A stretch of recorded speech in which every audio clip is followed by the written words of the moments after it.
Guys, assalamualaikum warahmatullahi wabarakatuh. Kembali lagi ke pelajaran bahasa Inggris, reading comprehension. Oke, the third section of the TOEFL test is the reading comprehension section. The section consists of 50 questions. Some tests might be longer. You have 55 minutes to complete the 50 questions in this section. In the part of the test, you will be given reading passage and you will be asked to type to question about the reading passage. Jadi seperti ini. Kalau misalnya kita tes TOEFL itu, nanti kita akan dibagi menjadi dua tipe. Di dalam tes TOEFL itu ada reading comprehension dan juga vocabulary.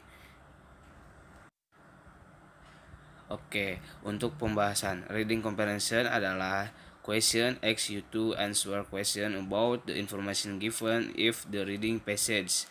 There will be a variety of question about its reading passage, including main idea question, directly answered detailed question, and implied detailed question. Jadi jawaban-jawaban untuk reading comprehension itu berupa informasi, terus main idea including itu seperti apa sih ide yang dalam gagasan tersebut, seperti itu.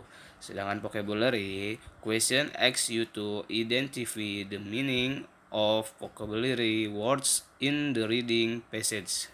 To answer this question, you may have to know the meaning of the word.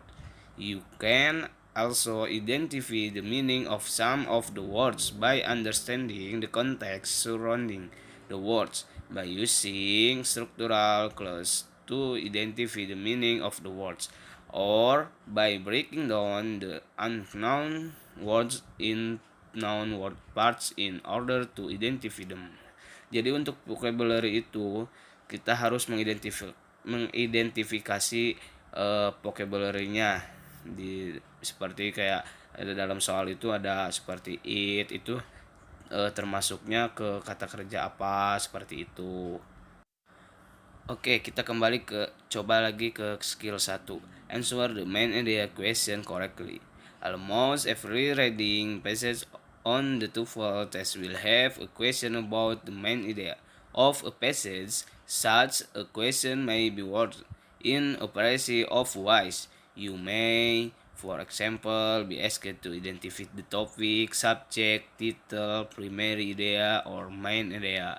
Jadi nanti kita itu menjawab ada berbagai pertanyaan seperti apa sih topik yang baik untuk. Nah, jadi seperti itu jawabannya, ya apa sih yang ada di dalam topik itu yang terbaik untuk judulnya apa yang terbaik, seperti itu. Jadi setiap paragraf lah ya. Example 1. The passage in the philosophy of John Dewey.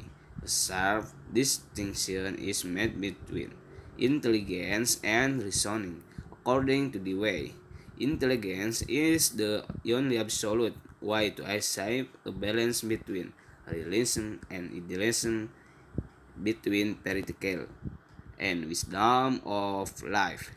Intelligence involves interacting with other things and knowing them, while reasoning is merely the act of an observer, a mind that beholds or grasps objects outside the world of things. With reasoning, a level of mental certainty can be achieved, but it is strongly intelligence that control is taken of events that shape one's life.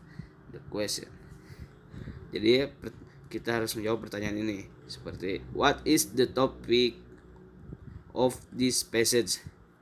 Apa topik yang terbaik di dalam paragraf tersebut, seperti itu.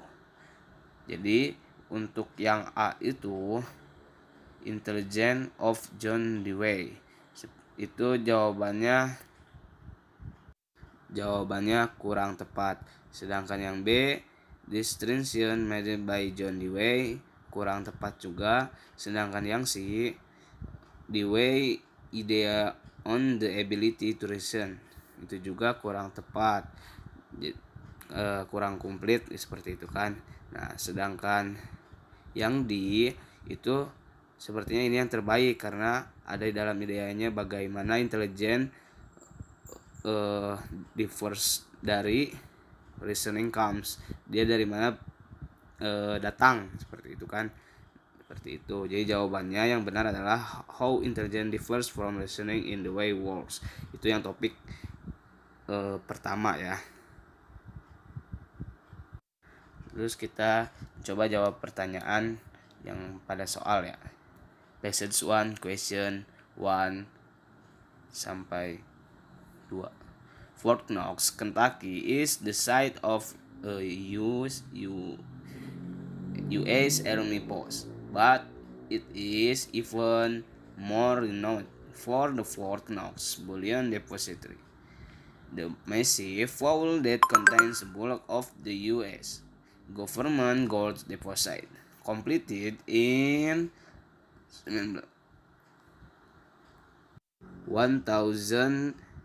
1936. The vault is housed in a two-story building constructed of granite, steel, and concrete. The vault itself is made of steel and concrete and has a door that weighs more than 20 tons. Naturally, the most up-to-date security devices available are in place at Fort Knox, and the Army Post Norby provides further protection. Yo, pertanyaan pertama, which of the following best describe the topic, the passage? Jadi yang tepat untuk jawab pertanyaan satu ini adalah the city of Fort Knox, Kentucky. Kenapa? Karena di sini kita akan membahas tentang kota Fort Knox di Kentucky, bukan untuk menanyakan di mana penempatan emas tersebut, seperti itu. Terus bagaimana keamanan di Fort Knox, seperti itu, dan berliannya. Oke, yang kedua, which of the following would be the best title for this passage? Jadi di sini kita ditanyakan sama yang terbaik untuk judul, itu kan. Menurut saya adalah A Visit to Kentucky. Mengapa? Karena di sini kan Massive Contract Vault itu ya dimana penyimpanan tembok terkuat, seperti itu. Sedangkan yang B itu Fort Knox Security, bagaimana keamanan tersebut di Fort Knox. Nah, yang C itu dimana penyimpanan gold. Jadi menurut saya yang lebih tepat adalah yang D. Mungkin sekian yang akan saya sampaikan. Kurang lebihnya mohon dimaafkan karena saya juga masih belajar, kesalahan-kesalahan kata ataupun ya kesalahan jawaban karena saya juga manusiawi, seperti itu kan. Mungkin sekian, terima kasih. Saya adalah manusia yang tak sempurna. Saya Ariko Anugrah dari manajemen kelas B. Pak pamit undur diri. Wassalamualaikum warahmatullahi wabarakatuh.